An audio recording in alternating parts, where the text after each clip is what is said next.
In today's video, I'm going to teach you how to copy one part of a newsletter on Mailerlite. If you've ever designed a newsletter and thought, I wish I could just reuse this exact section, this is exactly what you're going to learn.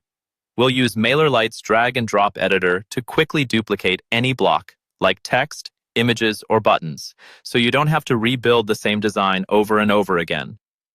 First, open Mailerlite and head over to your campaigns area. This is where all of your email campaigns live. Drafts, scheduled emails, and anything you've already sent. Look for the campaign you're currently working on, or the draft where you want to copy a section. Once you've found it, click to edit the content and make sure you're using the drag and drop editor.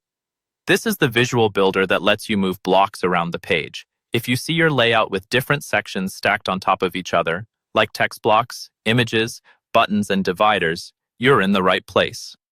Now, scroll through your newsletter and find the exact block you'd like to duplicate.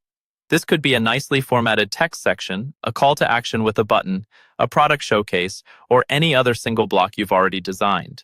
Move your mouse over that block and pause for a moment. When you hover over it, you'll see a small toolbar or a few icons appear around the block. One of these icons will look like two overlapping sheets of paper. This is the duplicate icon. Go ahead and click that two paper sheets icon. As soon as you do, Mailerlite will create an exact copy of that block. The duplicated block will appear directly under the original one, with all the same content and formatting. This is really handy when you want to keep a consistent style throughout your newsletter without rebuilding each section from scratch.